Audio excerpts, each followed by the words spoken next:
Tawagin niyo na lang akong Kimberly. 20 years old, taga Cavite at kakagraduate lang sa kursong BS Entrepreneurship. Bata pa lang ako nang mamatay ang nanay ko, habang OFW naman ang tatay kong si Edwin.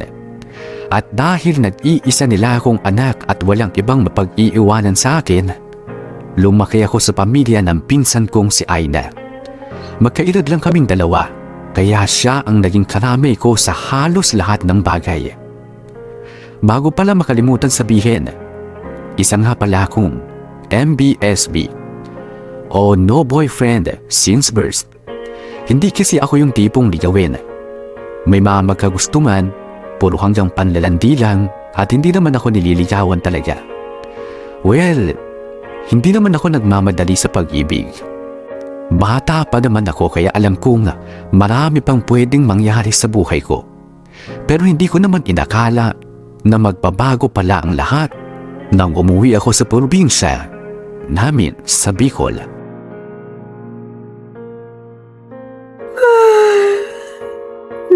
Sa wakas, nakaramdam na rin na antok. Nakatulog na nga. Papikit na eh.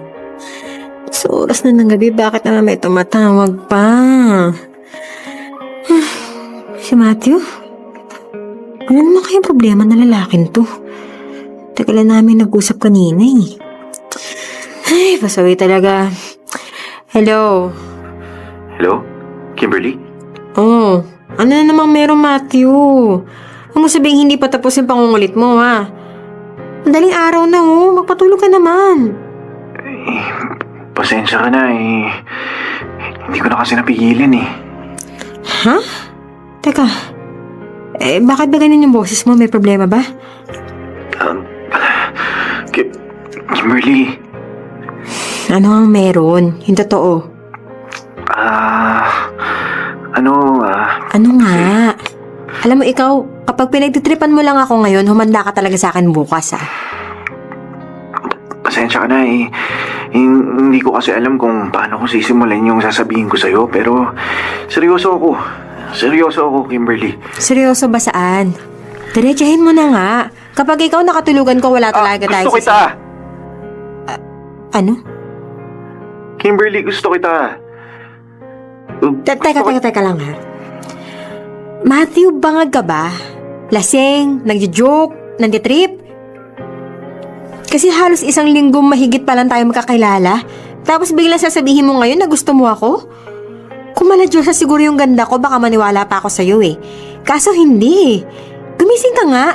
Ikaw yata tong mas inaantok sa atin eh. Tulog mo na nga lang yan. Hindi ba ako inaantok? Hindi rin ako bangag. Mas lalong hindi kita gino-joke o pinagtitripan. Seryoso ako, gusto kita. Wala akong pakialam kung nabibilisan ka sa pag-amin ko sa'yo. Ang mahalaga na sabi ko sa'yo yung nararamdaman ko. Maniwala ka, gusto kita. Matthew. Sobrang bait mo kasi. Sobrang natural mo. Tuwing nakikita at nakakausap kita, natutuwa talaga ako eh. Hindi ko alam nung una kung bakit, pero ito pala yun. Kaya pala hindi ka na nawawala sa isip ko itong mga nagdaang linggo. Wala nung dumating kayo kasi may nararamdaman na pala ako para sa'yo. Matthew, ano kasi? Huwag kang mag-alala. Gusto ko lang malaman mo yung nararamdaman ko. Hindi naman ibig sabihin nito na pipilitin na rin kitang pumayag na ligawan kita o kung ano pa man. Sa ngayon, masaya na akong nasabi ko to sa'yo. Pasensya ka na ha. Hindi ko talaga alam yung sasabihin ko eh. Hindi, ayos lang. Hindi ka naman obligadong sumagot. Basta, may isang hiling lang ako sa'yo pagkatapos ng pag-amin ko ha. Ano yun? Sana huwag kang mailang sa akin. Sana hindi mo ko iwasan at hindi ka magbago sa pakikitungo mo sa akin. Oo naman. Talaga ha? Mangako ka sa akin kasi hindi ko alam ang gagawin ko kapag bigla mo na lang ako iniwasan eh. Hindi ko gagawin yun, no? Sabi mo yan ha? Ay, nga pala may isa pa. Ano yun? Sana huwag ka nang magtaka kung magiging mas makulit ako sa'yo kung palagi kitang kakausapin, mapa-personal man o sa cellphone. Sana, alam mo yun, hayaan mo na lang ako. Ikaw ang bahala. Salamat Kimberly ha. Wala yun. O siya, sige na. Ibababa ko na muna to. Gustuin ko mang kausapin ka pa ng matagal. Ayoko namang mapuyat ka ng sobra. Kaya matulog ka na ha. Good night. Good night. Ikaw din. Adik talaga to. Ba, mukhang maganda ang gising mo, Kimberly ah. Laki naman ng ngiti mo. Uy, Ren, nandiyan ka pala. Oo, hindi mo ako napansin kasi masyado kang busy sa kung sino mang katext mo. Kilig na kilig ka pa. Alam ba ng tita at tatay mo yan ha? Ikaw ah. Ay, hindi ah. Ikaw talaga. Bakit nga palang aga mo nandito sa amin? Sus, iniiba ang usapan. Baliw, nagtatanong na maayos eh. Namalengke kasi tita mo kanina, tinulungan ko lang. Tas, napahinga na ako dito. Sino nga ba yung katext mo dyan? Ngayon ko lang tinanghali ng gising may pumuyat yata sa'yo kagabi. Alam mo, lakas mo talaga mang-asa. Nakakainis ka. Ba, totoo nga? Tignan mo, bakit ka namumula ha? Pati yung ngiti mo ayaw matanggal Hala siya. Ewan ko sa'yo. Kasalanan kasi ito ng pinsan mo nakakainis. O, teka. Tama ba yung narinig ko? Pinsan ko? Aba. Oo nga, nakakainis nga eh. Huy, huwag kang maingay kahit kanino lalo na kay na tita. Si Matthew kasi, umamin sa akin kagabi. Umamin? Umamin na? Hey, Diyos me naman. Ang slow mo E di ano pa, umaming gusto ako. Kaya yun. Ewan, change topic na nga. Talaga naman si Kimberly. Dadali mo si Kuya Matthew Gusto mo rin siya, no? Kinikilig ka Tumahimik ka nga. Adik talaga to. Sus, gusto rin naman. Sige, huwag kang mag-alala. Kahit papano, pasado ka naman sa akin para sa pinsan ko. Wow parang lugi pa kayo. Ay, oo naman. Joke lang. Huwag mong sasaktan yung pinsan ko Mahalan lang, walang sakitan.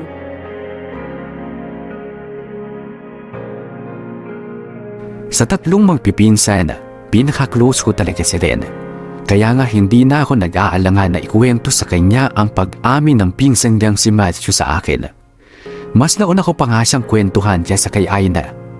Hindi ko i-deny na na-attack din ako kay Matthew. Gwapo rin naman siya at mabait, kaya kahit papaano, nakaramdam din ako ng kilig. Simula noon, parahati na akong sinasamahan ni Matthew kung saan-saan, kaya kahit papaano, na-attach na rin ako sa kanya.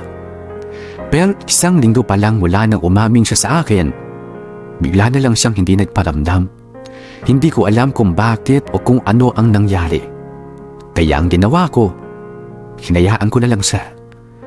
Ayoko naman kasing ipilit ang sarili ko sa isang taong ayaw na din sa akin. Hoy, pinsan Kimberly, ano na? Magmumukmuk ka na lang talaga dito sa kwarto? Pansin mo naman kami ni Ren dito. Sabi ko naman sa inyo, iwan nyo na lang ako dito, diba? Sige na. Ayoko muna na may kasama. Ay, nako. Pinagbigyan ka na namin na magbukmok kahapon. Kausapin mo naman kami ngayon. Kaya nga, itong si Ren nga, kulang na lang dito na matulog kagabi, kakatanong tungkol sa'yo, tapos itataboy mo na naman kami. Ano ka ba, pinsan? Kung masama loob mo, sabihin mo lang sa amin. Makikinig naman kami sa'yo, Nakakainis naman kayo Ay, uy. Kimberly, pasensya ka na. Pasensya ka na sa mga mokong kong pinsan. Seryoso naman yung mga yun Ewan ko lang kung anong nangyari. Sabihin mo nga sa mga pinsan mo. Huwag na sila magpaparamdam kung hindi rin naman nila kayang panindigan. Nanahimik ako Okay na sana magkakaibigan kami pero ginaganito nila ako. Naiintindihan kita. Sorry talaga. Inaano ko ba kasi yung mga lalaking yan? Ano ba tingin nila sa akin? Eroplano na okay lang iwan sa ere? Ano mo mali sa akin para lagi na lang akong ganituin? Pinsan, huwag ka nga ganyan. Wala naman sa'yo yung problema. Nasa kanila. Pero bakit nga lagi na lang ganito? O baka kasalanan ko talaga kasi ang bilis ko mahulog sa kanila. Na konting kembot lang, konting sweet na salita, bumibigay na ako. Kasalanan ko to Kasalanan ko Kimberly, Hindi ikaw ang may kasalanan. Nagpakita sila ng motibo, kaya natural lang na makaramdam ka ng ganyan. Gusto ko lang naman na mahalin ako ng totoo. Wala pagkabata, yun lang naman yung gusto ko. Si nanay, maaga nawala. Si tatay hindi ko nakasama. Lumaki ako sa ibang pamilya. Umasa lang naman ako na kapag nagmahal ako, dito na ako makakabawi eh. Pero hindi pa rin pala. Hindi mo deserve masaktan ng ganyan. Isipin mo na lang, may dahilan kung bakit puro palpak yung mga dumadaan sa buhay mo. Oo nga, pinsan. At saka, sila naman yung nawalan eh. Hindi naman ikaw. Ano bang akala nila? Wala lang yung basta maiwan. Na wala man lang kahit anong pasabi. Naranasan ko na nga yun nung namatay si nanay eh. Tapos inulit na naman ng mga lalaki na kilala ko. Isipin mo na lang na balang araw may isang taong magtatanggal ng lahat ng sakit na nararamdaman mo ngayon. Hindi na siguro. Nakakadalan eh. Uwi lang naman kasi kami dito sa Bicol para kay Lola eh. Bakit ba naman kasi nahaluan pa ng ganitong kadramahan? Pinsan, huwag kang mag-alala, okay? 2 linggo na lang naman ibabalik na tayo sa Cavite. Makakalimutan mo rin yan, no? Tsaka isipin mo na lang, gagraduate ka na. Sigurado ako, kapag graduate ka at nagkatrabaho ka na, may makikilala ka pang mas deserve mo. Kung hindi nga lang nakakahiya kay tita, mauuna na lang ako umuwi sa inyo Uy, eh. huwag naman ganun. Kesa magmukmuk ka, enjoy mo na lang yung mga natitira yung araw dito.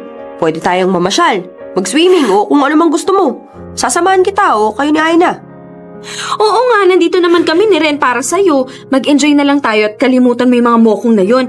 At ikaw naman, Ren, pagsabihan mo yung 2 mong magaling na pinsan ha, huwag na huwag ka mong magpapakita sa amin na lagot talaga sila sa akin. Oo, pagsabihan ko naman na sila eh. Kayo mag-alala. Siguro, kasalahin nyo talaga mapanakit, no? Ano? Uy, grabe ka naman. Huwag mo naman ako idamay sa kanila. Good boy kaya ako. Sus, good boy daw. Good girl ka kaya. Good boy na nga kasi. Ikaw talaga. Ay, tumigil na nga kayo dyan. Teka, group hug na lang tayo. Dali, i-group hug natin to si Kimberly para kumaan ang pakiramdam. Dali, group hug! Group hug! Nakakainis talaga kayong dalawa. Pero alam nyo, kahit ganyan kayo, salamat ha. Kasi hindi nyo ako iniwan sa mga panahong ganito na todo emote ako. Sus, ikaw pa ba?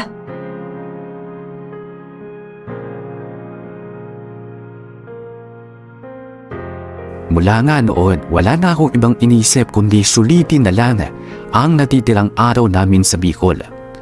At sa mga araw pang nagdaan, aaminin kong mas naging close pa kami ni Ren. Napansin ko rin na naging mas caring at sweet siya sa akin. Kaya kahit nasaktan na nga ang pinsan niya o nasaktan ako ng pinsan niya, kahit paano ay naging masaya pa rin naman ako sa tulong nila Aina. Hanggang sa 1 linggo na lang at kailangan na naming bumalik ng Cavite. Doon, ginulat naman ako ng tadhana.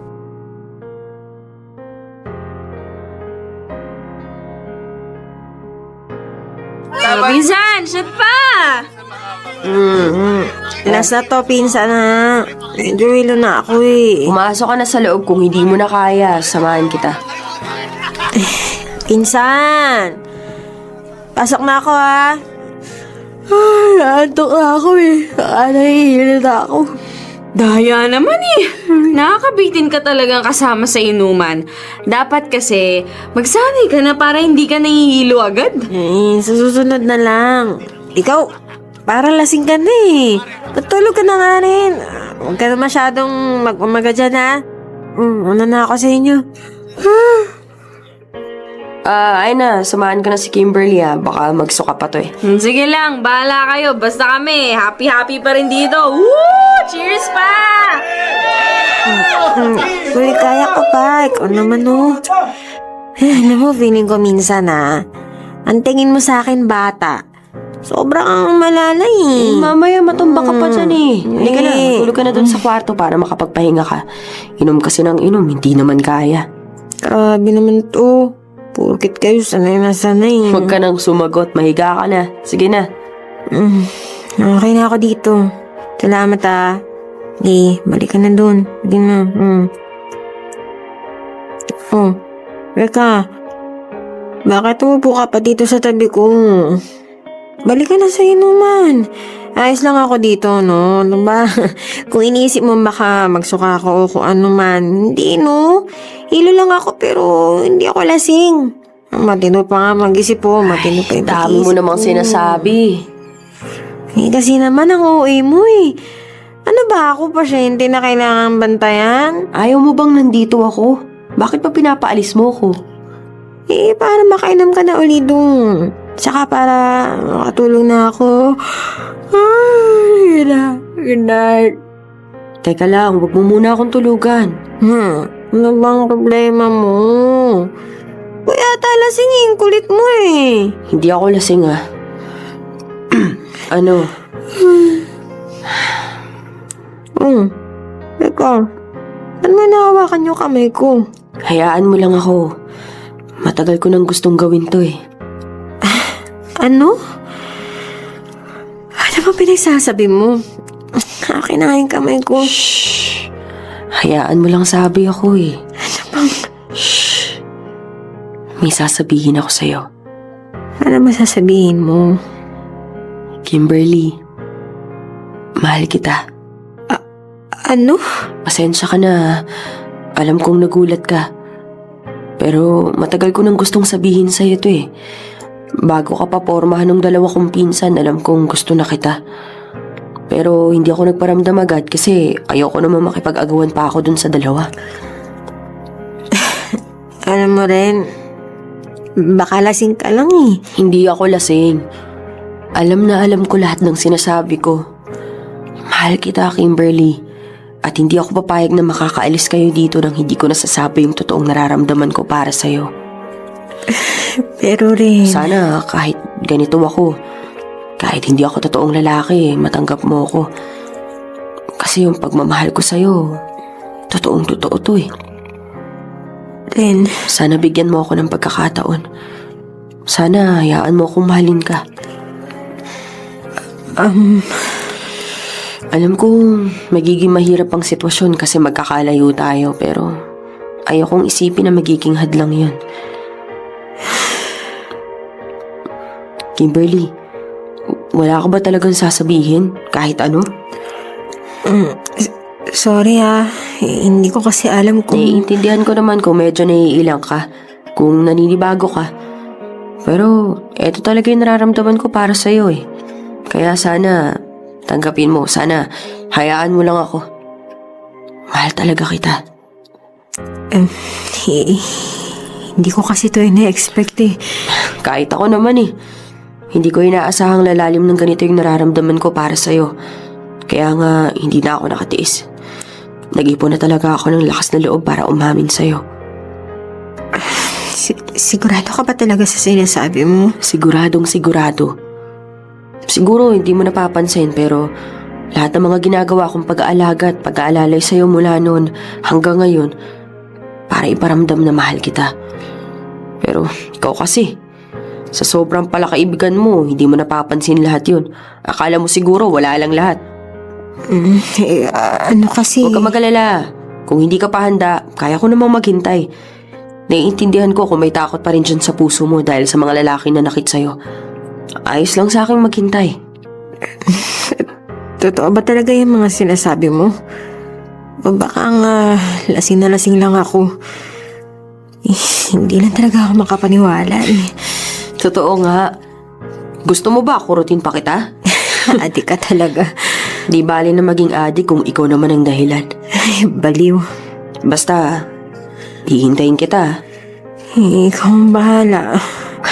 Oh, dahil nasabi ko na yung kailangan kong sabihin, sige na, magpahinga ka na. Good night, Kimberly ko. Thank you. Sa loob ng 20 years ng buhay ko, alam ko sa sarili kong straight ako. Pero ng mga oras na umamin si Ren sa akin, hindi ko alam kung bakit parang natuwa ako. Kung bakit parang ang lakas ng dating sa akin ng pag-amin niya. Lalo na nang sabihin niyang, mahal kita. First time kong maramdaman na may nag-e-effort at naglalambing ng ibang tao sa akin. Kaya pakiramdam ko tuloy, doon nakukuha na rin ang loob ko.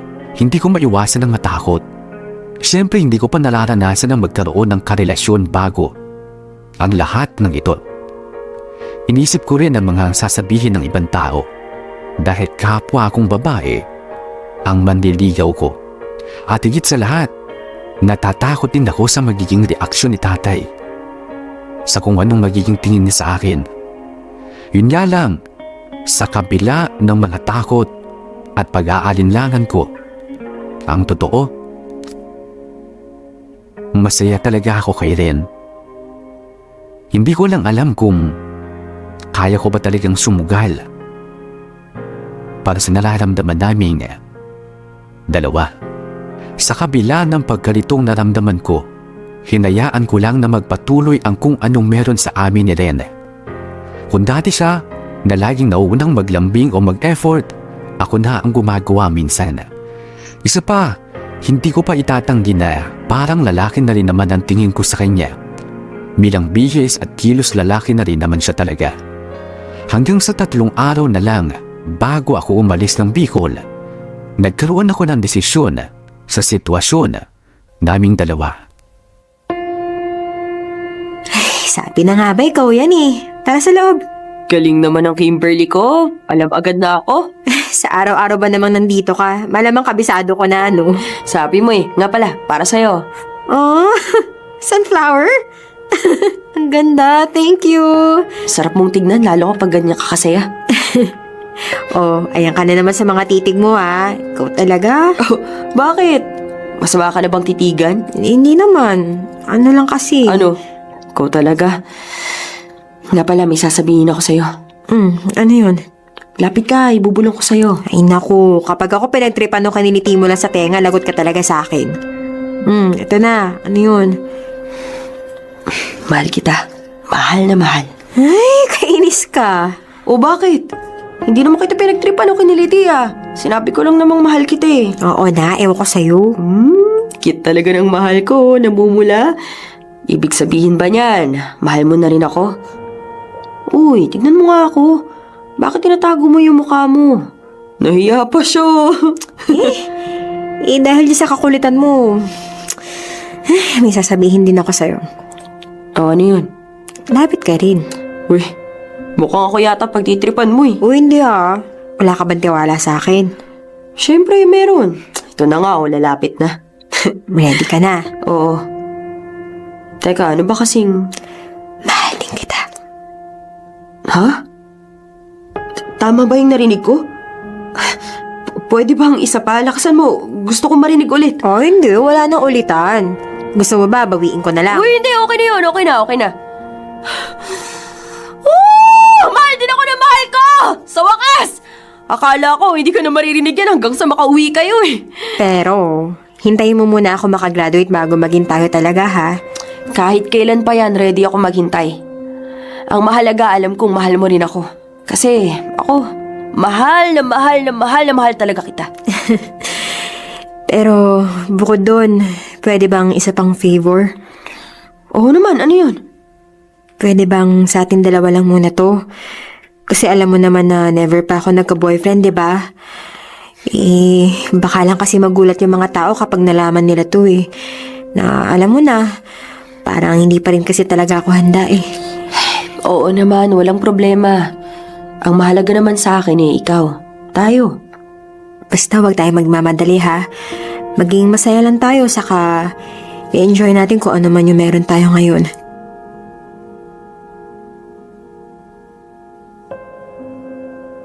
Hoy, pinsan! Tapos na ako mag-impake ng mga gamit. Ikaw ba? Eto, tapos naman na. Oh, bakit naman parang hinatak yung nguso mo dyan? Ano bang problema mo? Wala naman. Ay sus! Wag nga ako. Anong meron? Oo na. Iniisip ko lang kasi kung kailan kaya tayo makakabalik dito.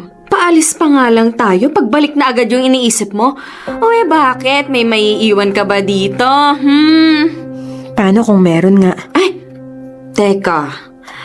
Baka naman may gusto kang ikwento. Baka lang naman. Basta huwag ka maingay kay tita ha. Lalo na kay tatay.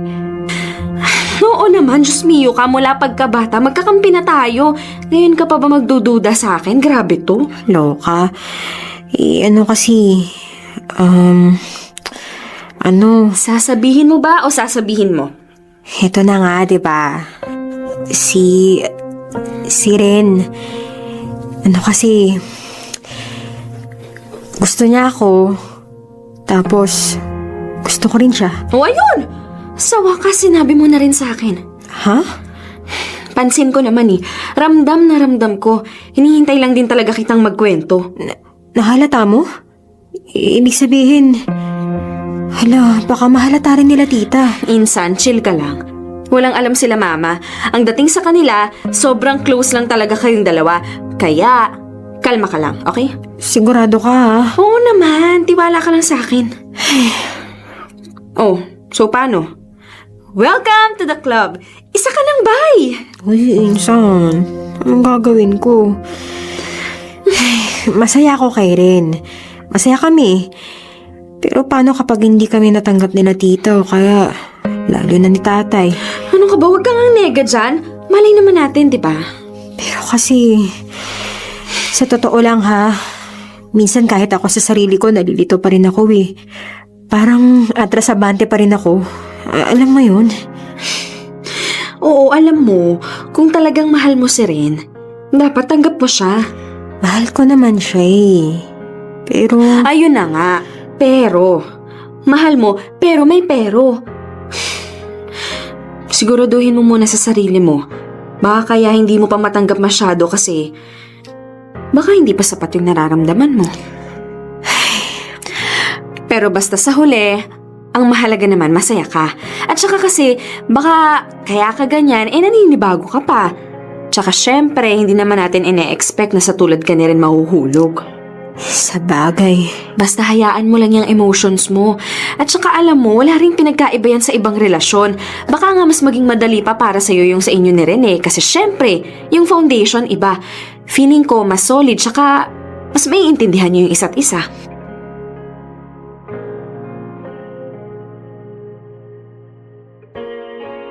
Sa ayaw ko man at sa gusto, dumating din yung araw na kailangan na namin bumalik sa Cavite. Sobrang nakakalungkot kasi hindi pa man nagiging kami ni Ren. Malalayo na kami sa isa't isa. Pero wala naman kaming magagawa dahil nasa Cavite talaga ang buhay ko. Sa totoo lang, nagduda na ako noong una pa lang.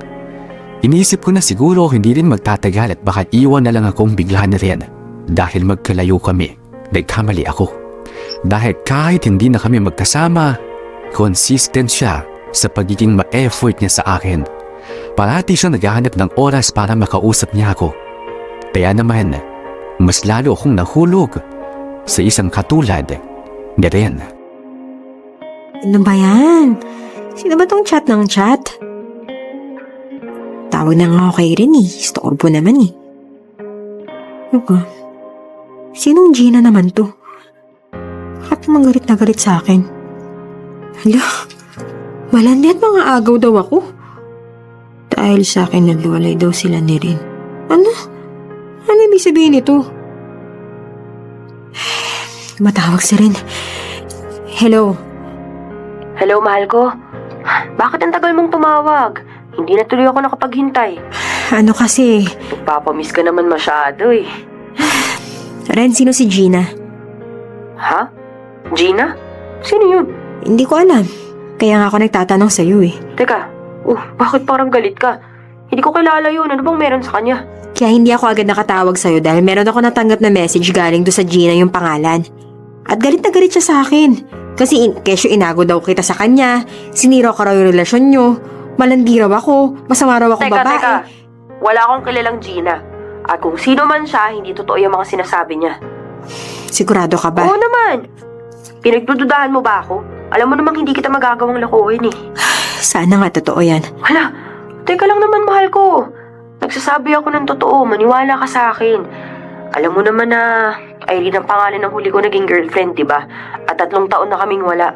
Alam mo yan kasi sinabi ko sa'yo lahat. Oo nga. Pero sino kasi tong si Gina?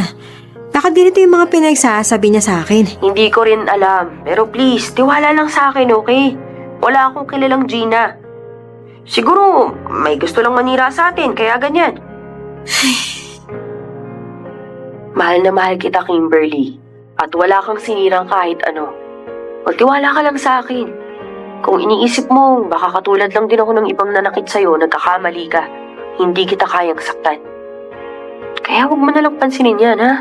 Please? Okay, naniniwala na ako sa'yo. Basta wag mo lang ako lolokohin ha. Dahil hindi ko alam kung kakayanin ko pa. Hindi ko magagawa yun. Promise. Mahal na mahal kita. Naku, tumatawag pala si tatay.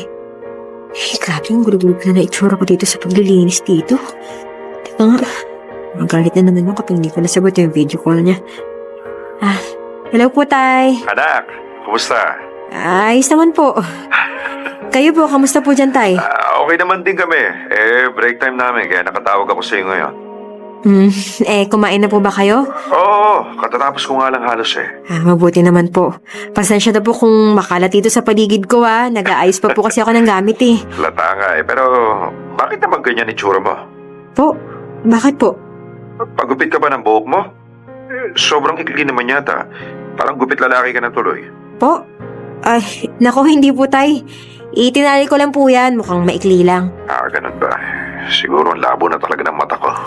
Tatay talaga Pero, bakit? Ayaw niyo po ba kapag sobrang ikli ng buhok ng babae?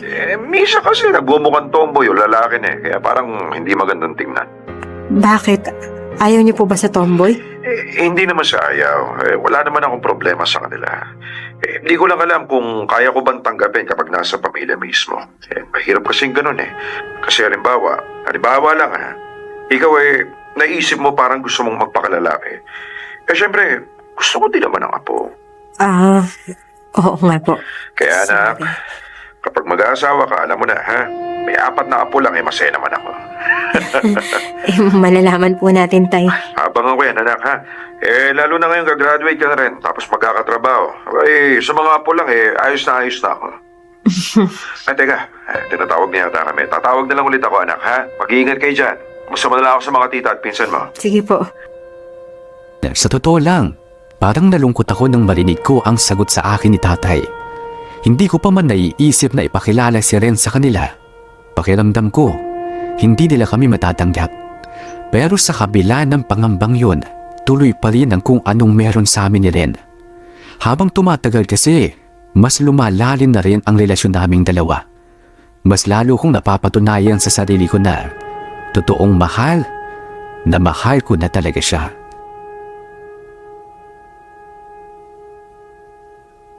Mahal, bakit ngayon ka lang tumawag? Kanino ko pa hinihintay yung tawag mo eh? May itatanong ako sa'yo. O teka, bakit parang ang seryoso mo naman masyado? May problema ba? Ano yung pinost mong picture? Picture? Oo, picture. Picture nating dalawa, syempre. Tinag nga kita nakita mo na pala. Yun na nga Bakit mo ako tinag? Ha?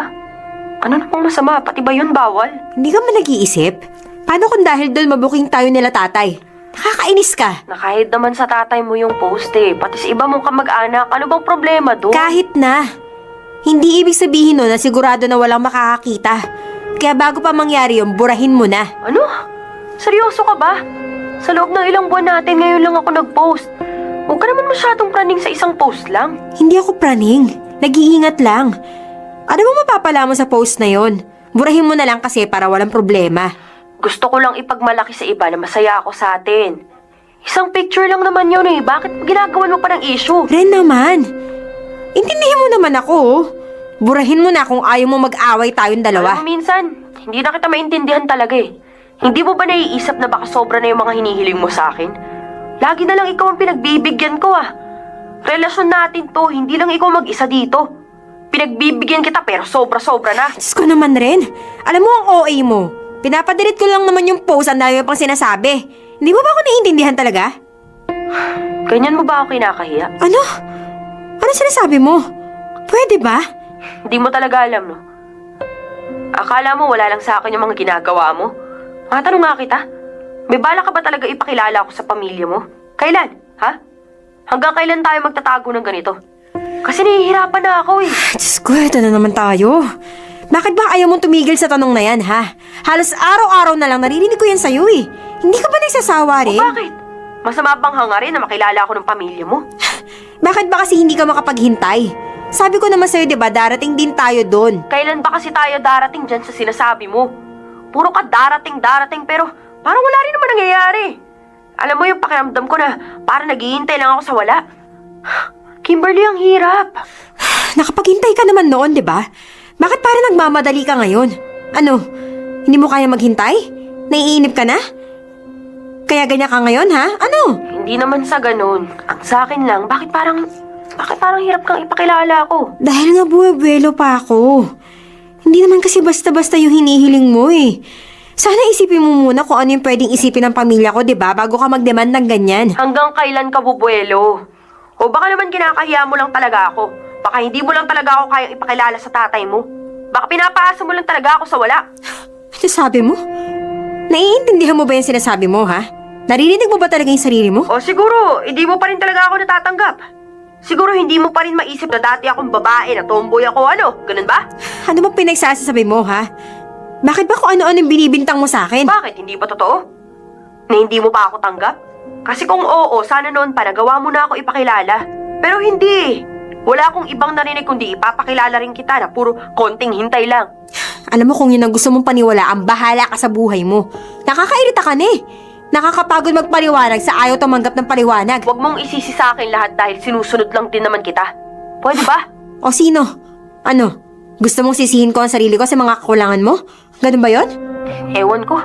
Pero alam mo, walang mararating tong usapan natin kaya tama na lang. Ikaw pa talaga yung may lakas na loob na magbaba, ah. O di sige, ibaba mo na. Wala akong pakialam. Basta ako pangahawakan ko yung alam kong tama. O sige, bahala ka. Magpakaduwag ka lang. Sana sumaya ka sa pagiging duwag mong ipaglaban ako. Hindi ako duwag. Humahanap lang ako ng tiyempo. Kung hindi mo matanggap yun, bahala ka sa buhay mo. Kung yan ang gusto mo, o sige, ikaw ang bahala. Total sa ating dalawa, ikaw naman lagi ang nasusunod. Aaminin ko na sa kabila ng sayang nararamdaman ko sa relasyong meron kami ni Ren, nandito pa rin ang pagkalito. Hindi ko rin maintindihan kung bakit, pero maraming pagkakataon na parang hindi ko pa rin tanggap kung ano ba talaga si Ren. Isang rason kung bakit hindi ko pa rin siya magawang ipakilala sa pamilya ko. Sa totoo lang, naiisip ko minsan, paano pala kung yung pakiramdam lang ang naipararanas sa akin ni Ren ang gusto at mahal ko, at hindi siya mismo? Paano kung nagkamali lang pala ako ng pagtingin sa sarili ko? Anong gagawin ko? Sa ngayon kasi, nag-iiwasan pa rin kami ni Ren. Minsan, naiisip at namimiss ko siya. Pero hindi ko pa rin talaga mag-gets ang sarili ko. Kaya sana, matulungan niyo ako.